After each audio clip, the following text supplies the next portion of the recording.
আইনের চোখে তিনি একজন নৃশংস খুনের আসামি, কিন্তু এক অবুঝ প্রাণীর কাছে তিনি তার পুরো পৃথিবী। রায়পুরে কিশোর অটোচালক রাজীব হত্যার প্রধান আসামি গিয়াসউদ্দিন যখন পুলিশের হাতে ধরা পড়লেন, তখন তার সাথে ছিল দীর্ঘ ৪-৫ বছরের সঙ্গী পোষা বানর রাজা। মালিককে যখন হাজতখানায় বন্দী করা হয়, তখন মুক্ত অবস্থায় থানা চত্বরে রাখা হয়েছিল রাজাকে। চাইলেই সে অরণ্যে বা লোকালয়ে হারিয়ে যেতে পারত, কিন্তু মালিকের টানে সারা রাত নির্ঘুম কাটিয়ে মমতার এক অনন্য নজির সৃষ্টি করেছে এই নির্বাক প্রাণীটি।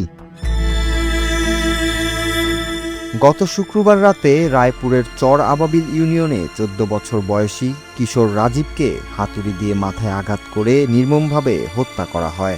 এই ঘটনার মূল নায়ক গিয়াসউদ্দিন হত্যাকাণ্ডের পর তার প্রিয় বানর রাজাকে নিয়েই আত্মগোপনে চলে যান। গতকাল সোমবার রাতে চাঁদপুর সদরের ওয়্যারলেস এলাকা থেকে পুলিশ তাকে গ্রেফতার করে। আশ্চর্যের বিষয় হলো, পালিয়ে থাকার কঠিন দিনগুলোতেও গিয়াস তার পোষা প্রাণীটিকে হাতছাড়া করেননি, আর রাজাও তার মালিককে ছেড়ে যায়নি এক মুহূর্তের জন্য।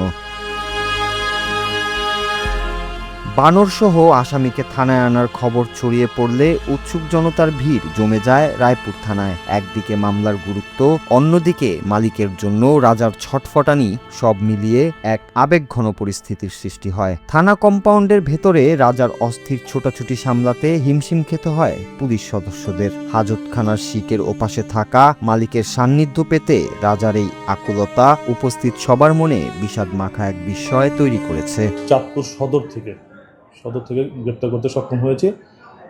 হ্যাঁ, আমাদের জিজ্ঞাসাবাদে সে ঘটনার সত্যতা স্বীকার করেছে, এই ঘটনার সাথে সে জড়িত আছে। মূলত ওই অটোটা ছিনতাই করার জন্যই, অটোর ব্যাটারি আছে না, ওই ব্যাটারিটা নেওয়ার জন্যই মূলত ওদের হত্যাকাণ্ড। পুলিশ জানিয়েছে, কিশোর রাজীবের বাবার দায়ের করা মামলায় গিয়াসউদ্দিনকে যথাযথ প্রক্রিয়ায় বিচারের মুখোমুখি করা হচ্ছে। তবে তার সঙ্গী এই রাজাকে রাখা হবে না কোনো খাঁচায়। ওসি জানিয়েছেন, মানুষের ভালোবাসায় বেড়ে ওঠা এই বানরটিকে শীঘ্রই বন বিভাগের কাছে হস্তান্তর করা হবে। মালিকের অপরাধের দণ্ড হয়তো আদালত দেবে, কিন্তু রাজীবের পরিবারের শূন্যতা আর মালিকের জন্য রাজার এই দীর্ঘশ্বাস মানবতা ও পশুত্বের এক অদ্ভুত বৈপরীত্য হয়ে দাগ কেটে গেল রায়পুরবাসীর মনে।